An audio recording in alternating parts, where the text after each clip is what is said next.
ఆరోగ్యం అంటే natural food. Nature మంత్ర ఇప్పుడే మీ ఇంటికి తెచ్చుకోండి.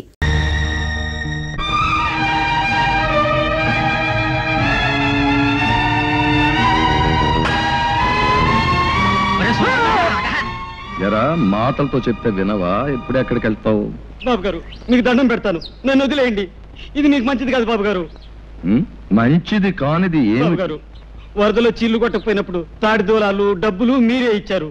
అదీగాక పెద్దదాని పెళ్లికయ్యే ఖర్చంతా మీరే ఇచ్చారు. సర్లే, ఇప్పుడు ముసలిదానికి కూడా మీరే ఇస్తానంటున్నారు. మీ మంచితనాన్ని నేను భరించలేను బాబు గారు. మీ దండం పెడతాను. లేవురా, రేపు ఆ ముసిల్ది చస్తే ఏ పొరుగు రోడైనా ఎందుకు చచ్చింది అంటే మందు ఇప్పించలేక నువ్వు చెప్తావు. నరసింహం గారు బ్రతికుండగానే ముసిల్దానికి కర్మ వచ్చిందా అని ఎవడైనా అంటే నేను భరించలేను. నేను తలకాయ ఎత్తుకోలేదు. నోరు ఎత్తావా లెంపకాయలు తింటావు. ఇదిగో ఇంటికి నాడు 300 ఇస్తాను, ముసిల్దానికి వైద్యం చేయించు. పాలు నేనే తీయాలి, కాఫీ నేనే పెట్టాలి, పేడ నేనే పిసకాలి, పిడకలు నేనే వేయాలి. ఈ పనులన్నీ నేనే. నువ్వు మాత్రం కొందరు బొమ్మలా కూర్చొని పుస్తకాలు చదువుకుంటున్నావు. వింటున్నావా? నిన్నే. ఏమిటైనా సార్, ఇంతకీ నన్నేం చేయమంటావు? ఆ పుస్తకం పక్కన పారేసి నూతులోంచి నీళ్లు తోడు. ఆ పని చేయడానికి అమ్ముంది. పోనీ పేడ పిసికి పిడకలే. చిచి, పేడ వెధ వాసన వస్తుంది, నా వల్ల కాదు. ఆహా, పేడ వాసన రాకపోతే మరే వాసన వస్తుందట? రేపటి నుంచి ఆవులకి గేదెలకి కుడితలకు ఆ సెంటు కలిపి పెడతాను, అప్పుడు చేద్దు గాని సెంటు పిడకలు. మొహం ఎలా ఉందో చూడు, అరటి డొప్పలాగా. నోరుముయి, నీ మొహమే ఉంది కొండ ముచ్చులాగా. నీ మొహమే ఉంది పెంట కుప్పలాగా. కోతి, నోరు మూస్తావా? నువ్వు నోరు మూసుకో. నువ్వు నోరుమోయి ముందు. నువ్వు నీ నోరు మూసుకో ముందు. అబ్బా, తెల్లారిందో లేదో మొదలు. ఏమొచ్చిందే మీకు? నాకేమీ రాలేదు. ఉందిగా నీ ముద్దుల పెద్ద కూతురు. ఈవిడి గారేమో మహారాణిలా కూర్చుంటుందట, పనులన్నీ నేను చేయాలట. అసలు నాకు తెలియకడుగుతాను, ఏమిటి ఈవిడి గారి గొప్ప? దాని సంగతి నీకు తెలుసు కదే. నువ్వు చేయగలిగినంత వరకు చెయ్యి, మిగతా పనులు నేను చేస్తాను. ఏమిటి అక్క చెల్లెళ్ళు ఇద్దరు చెట్టుపట్లు ఆడిపోతున్నారు? నువ్వేమైనా అన్నావా? అయ్యో, ఏమన్నా అంటే ఊరుకుంటారు మీ పిల్లలు. ఇది రోజు ఉండే భాగవతమే గాని ఎందుకో పిలిచారు చెప్పండి. 300. 300? ఎందుకు? తర్వాత చెప్తాను, ముందు. ఏమిటండి తర్వాత చెప్పేది? ఊళ్ళో ఎవరికో ఏదో వచ్చి ఉంటుంది, తగ్గుతున్న అమ్మా అని తయారయ్యారు ఉపకారానికి. నెమ్మదిగా మాట్లాడు, ముందు. నేను ఇవ్వనండి. ఇవ్వను. నా కోపం వస్తుంది. ఏం చేస్తారు? ఏమైనా చేస్తాం. నేను ఇవ్వనంతే. ఇవ్వమంటున్నాను. చెప్పాను. Silence, silence, silence. తూర్పున సూర్యుడు ఇంకా దిద్దనే లేదు. మీరు అప్పుడే కాకా గాఘా మామాల దాకా వచ్చేసి గుణింతాలు దిద్దేసి చాచా చీచీలు అనేసుకుంటున్నారన్నమాట. మీకు బొత్తిగా భయం లేకుండా పోయిందిరా. అయినా వీధిలో అంత మందిని కూర్చోబెట్టి ఆడవాడితో తగురేట్రా నీకు? పద పద పద పద పద పద. అది కాదురా పంతులు, ఇప్పుడు ఆ సుబ్బన్నగా లేడు. ఎందుకు లేడు? ఉన్నాడు. వాడు పారిపోకుండా 2 మనుషులు పట్టు కూర్చున్నారు వాడిని. అది కాదురా, వాళ్ళ అమ్మకి జబ్బు చేసింది. మందు ఇప్పించకుండా ఎక్కడా ముసిల్దాన్ని చంపేస్తాడో నాకు భయమేసి వాడిని నానా చేవాట్లు పెట్టి, ఒరే వెధవా ఇంటికి రారా 300 ఇస్తాను అని చెప్పి. ఇస్తానంటారు. ఉపకారానికి ఊరిని ఉద్ధరించడానికి మనకున్న 25 ఎకరాల పొలాన్ని 5 ఎకరాలు చేశారు. 2 ఆడపిల్లలు పెళ్లికి ఎదిగిన ఎత్తి మీద కూర్చున్నారు. ఆ రాంబాబు దయదలిచి వ్యవసాయం చేస్తున్నాడు. కనీసం ఎరువుల కన్నా డబ్బు లేకపోతే ఏం బాగుంటుంది? ఆ డబ్బు తీసుకెళ్లి ఎవరికో ఇస్తానంటారు. మీరేనే చెప్పండి మాస్టారు, ఇలా అయితే ఈ సంసారం ఏం బాగుపడుతుంది? అర్థమవుతుందమ్మా, అర్థమవుతుంది. వీడు వెధవ బుద్ధి. ఒరేయ్, కాస్త జాగ్రత్తగా వినరా. సంసారానికి మగాడు కూడికి లాంటి వాడురా. ఊరికే తెచ్చి పడేస్తూ ఉండాలి. భార్య గుణకారం లాంటిది. భర్త తెచ్చిన దాన్ని రెట్టింపు చేస్తూ ఉండాలి. పిల్లలు ఎలాగూ మైనస్లే కదా, అంటే తీసివేతలన్నమాట. ఒరేయ్, నీకున్నది 2 ఆడపిల్లలు, వాళ్ళకి పెళ్లిళ్ళు పేరెంటాలు చేయవా?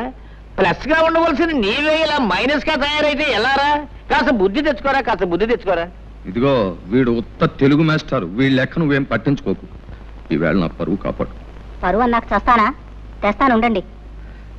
జానకి, బావకు టిఫిన్ పెట్టుకెళ్ళమ్మా. అదే మరదల పిల్ల సరిగ్గా సమయానికి వచ్చావే. ఇవాళ ఏరువా కదా, నువ్వు పూజ చేసి కొబ్బరికాయ కొట్టిన నాగలికి ఎదురుగా వచ్చావంటే ఈ ఏడాదంతా బంగారం పండిస్తానే.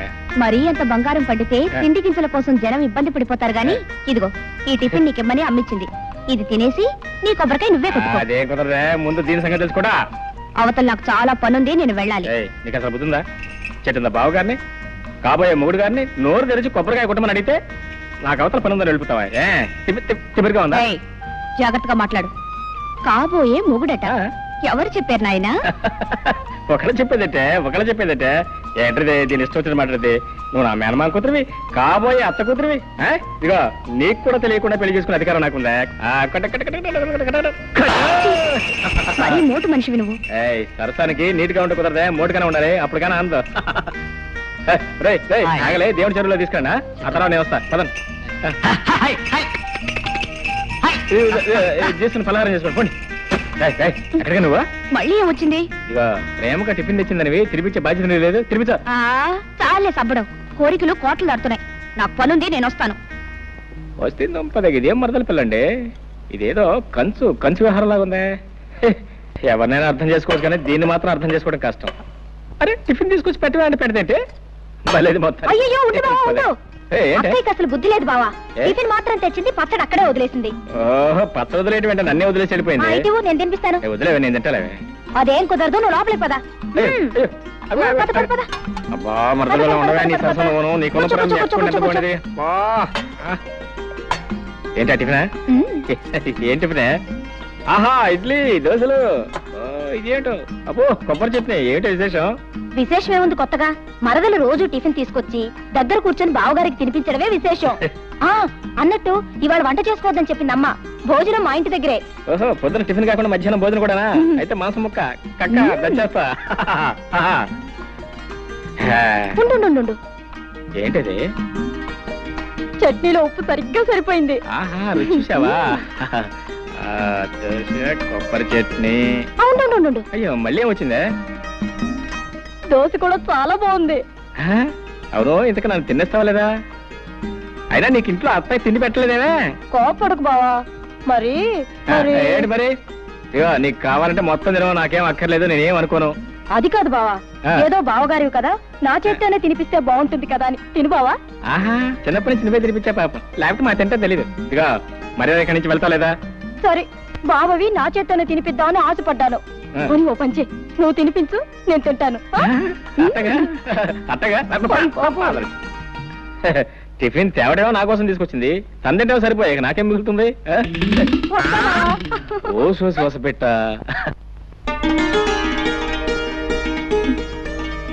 రావుడు రావుడు షావుకర్ కొబ్బరికాయలు డబ్బు పంపాడా సాయంకాలం తెచ్చిస్తానన్నాడమ్మా నువ్వు వెళ్ళి వెంకని పిలుచుకో అలాగేనమ్మా రావులమ్మా ఏమిటి అలా ఉన్నావు పెద్దయ్య గారికి ఇప్పుడు 3 సార్లు కాఫీ తీసుకెళ్ళి ఇచ్చానమ్మా తుప్పుకుని మొహాన్ని ఉమ్మేసి ఒకటే తిట్టడం మొదలెట్టారు ఆయనకి మీరు ఇస్తే కానీ కుదరదమ్మా వెళ్ళండమ్మా వెళ్ళండి తాతయ్య చాలా కోపంగా ఉన్నారా వెళ్ళండమ్మా మీకే తెలుస్తుందిగా తను వెళ్ళి కాఫీ తీసురా తాతయ్య కాఫీ తాతయ్య లేదు పీతయ్య లేదు నీకే నువ్వు హాయిగా కాఫీ తాగి టిఫిన్ తిని తిరిగ్గా వచ్చావు ఇక్కడ దిక్కు ముక్కు లేనివాడు ఒకడు ఉన్నాడు నువ్వు వచ్చి కాఫీ ఇస్తే తప్ప తాగడం అనే సంగతి నీకు గుర్తుంటేగా నాకే వద్దు ఒక్కరోజు కాస్త ఆలస్యంగా వస్తే ఇంత కోపగించుకోవాలా నా మంచి తాతయ్య కదూ తాగు తాగమంటే తాతయ్య నా కోసం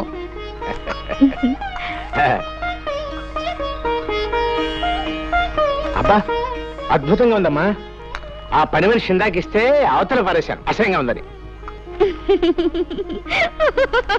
ఏమిటి ఏమిటా నవ్వు ఎందుకు నువ్వు బాలు తను పారేసిన కాఫీ ఇప్పుడు తీసుకొచ్చాను అమ్మ బాడవా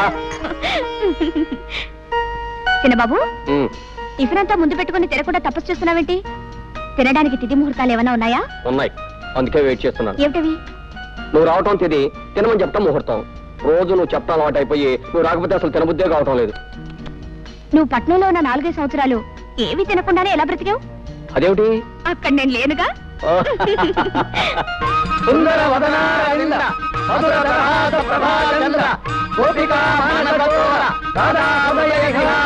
శ్రీ శ్రీ శ్రీ ఏం చేస్తున్నారు విజయోస్తు విజయోస్తు విజయోస్తు గారికి జై సర్వే జనా సుఖినో భవన్ బృందావన విహారానికి వేళయింది అతండి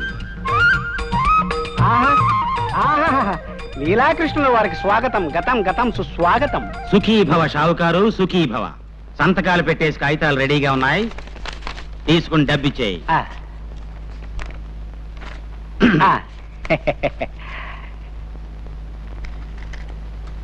ఇదిగో బాబు మాకు ఇవ్వాల్సిన బాకీ పోను మిగతా మీ సొమ్ము తీసుకోండి బాబు సంవత్సరానికి ఇలా 4-5 ఎకరాలు అమ్మేస్తుంటే ఎలా బాబు పిచ్చివాడా అమాయకుడా నీకిప్పటికి చాలా సార్లు చెప్పాను మళ్ళీ చెప్తున్నాను విను కృష్ణుణ్ణి నమ్ముకుని బతుకుతున్న వంశం మాది మా తాతగారి పేరు గోపాలకృష్ణుడు ఆవుల వ్యాపారం చేసి చాలా గడించాడు ఫ్లూటు కచేరీలు చేసి ఆయన సంపాదించాడు పోతే నా పేరు లీలాకృష్ణుడు ఏమీ చెయ్యను బృందావనం లాంటి పల్లెల్లో లీలలు మాత్రం చేస్తుంటాను నీకు తెలుసుగా నా లీలలు. తెలియకపోవడం ఏంటండి, నెలకి 3 తగులు 6 జరిమానాలుగా వెలిగిపోతున్న మీ కీర్తి చుట్టుపక్కల 7 గ్రామాల దాకా పెరిగిపోయిందండి. నీకు అసలు బుద్ధి లేదయ్యా. లీలల గురించి మాట్లాడుతుంటే తగులు జరిమానాల గురించి చెప్తావేంటి? అర్థం లేకున్నాను. నీకో గీతా రాశని చెప్తాను విను. మనిషి బతికేది అన్నాళ్ళు 100 ఏళ్లేగా. నువ్వు చెప్పేది 100 ఏళ్ల క్రితం మాట. ఇప్పుడు అన్ని హైబ్రిడే. బియ్యం హైబ్రిడ్, వంకాయల హైబ్రిడ్, ములక్కాయల హైబ్రిడ్. మొన్న మధ్యన పేపర్లో చదివాను, మనుషులు కూడా హైబ్రిడ్ వస్తున్నారంట. ఇవన్నీ సైజులు ఎక్కువ, సారం తక్కువ. అంచేత ఏ మనిషి 60 ఏళ్ల కన్నా బతకట్లేదు. నాకిప్పుడు 30 ఏళ్ళు. మహా బతికితే ఇంకా 30 ఏళ్ళు బతుకుతాను. ఉన్నది 60 ఎకరాలు. నాకా పెళ్లి పెటాకులు లేవు. అంచేత మా తాత ఇచ్చిన పొలం, మా నాన్న ఇచ్చిన బంగారం ఏడాదికి ఇంత నమ్మేసి జల్సాగా బతుకుతున్నాను. ఆహా, ఏమైనా మీ తెలివి గలబడండోయ్. అబ్బా పెట్టేసావా దిష్టి? రే దిష్టి దిష్టి తీయండ్రా దిష్టి. వస్తుంది ఇరుగు దిష్టి, పొరుగు దిష్టి, ఈ ఊరు దిష్టి, ఆ ఊరు దిష్టి, వడ్డీ వ్యాపార దిష్టి, సారా కొట్టు దిష్టి, షావుకారు దిష్టి.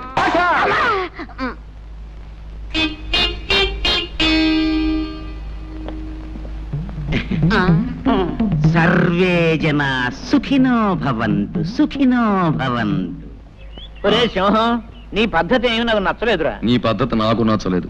ఏమిట్రా నా పద్ధతి నీకు నచ్చంది? నీకేమిటో నా పద్ధతి నచ్చంది. చెప్పమంటావా? ఊళ్ళో ప్రతివాడి అవసరానికి అడ్డం పడిపోయి ఉపకారం అనే పేరుతో ఉన్నదంతా తగలబెట్టేస్తున్నావు. రే పిచ్చి పంతులు, నన్ను మాట చెప్పమంటావా?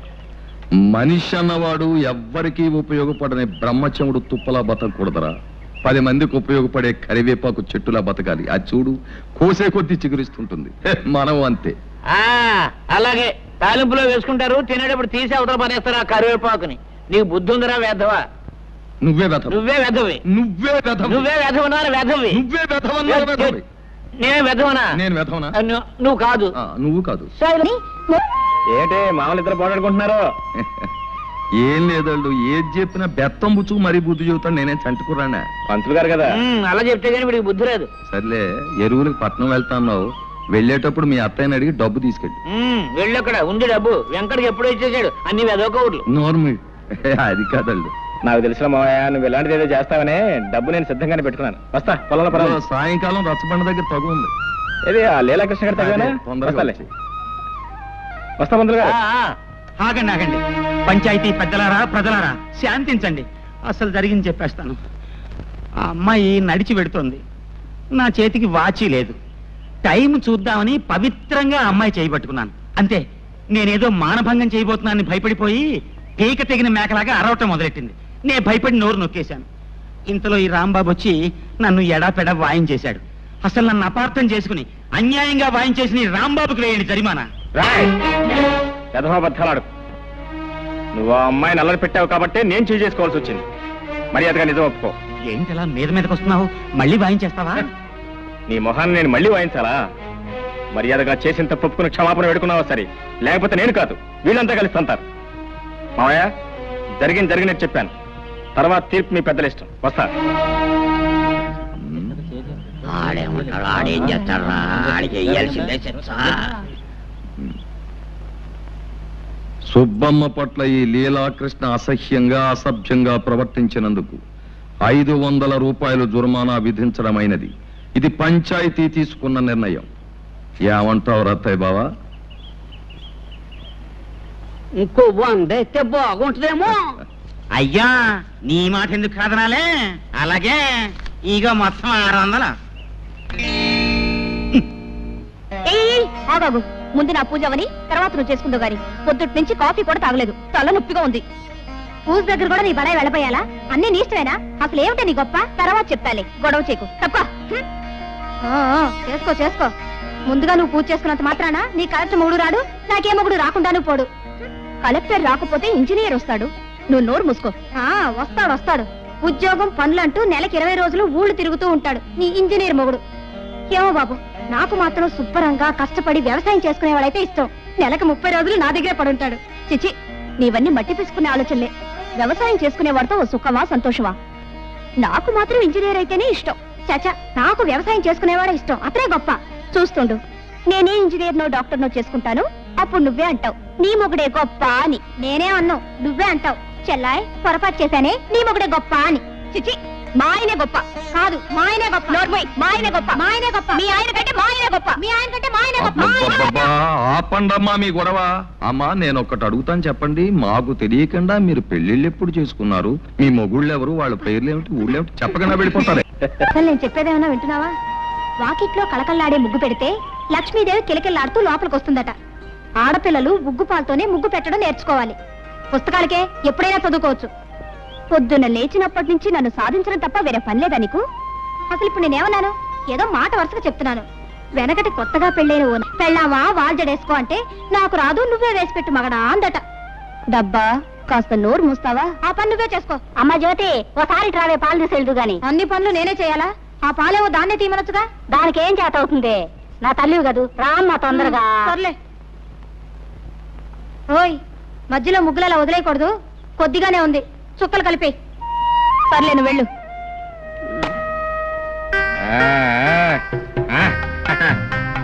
మరదల పిల్ల, ముగ్గులు ప్రమాణంగా పెట్టావు. ఇవన్నీ ఎప్పుడు నేర్చుకున్నావు నువ్వు? ఇదేమన్నా బ్రహ్మ విద్య? ఇవన్నీ నాకు ఎప్పుడో వచ్చు. ఇప్పుడు వచ్చా? నా బలి సంతోషంగా ఉందే. నీకెందుకు సంతోషం? నాకెందుకంటే ఎప్పటికీ నీ ముగ్గులు నా ఇంటి ముందు కదా నువ్వు పెట్టాలే. పెడతాను. ఇంకొకసారి అలాంటి మాటలు మాట్లాడితే 2 ముట్టికాయలు పెడతాను. ఆహా, అయితే పెట్టు మరి. మరదలు పెట్టే ముట్టికాయలు కజ్జికాయల కంటే తీగా ఉంటాయి. అది సరిగానే మరదల పిల్ల, నీకు ఈ ఒక్క ముగ్గేనా అన్ని ముగ్గులు వచ్చా? అన్నీ వచ్చు. అన్ని వచ్చా? రథ ముగ్గు వచ్చా? వచ్చు. చిలకా ముగ్గు వచ్చా? వచ్చు. మరి ముద్దు ముగ్గు వచ్చా? అది వచ్చు. వస్తే పెట్టు. పెట్టాలి.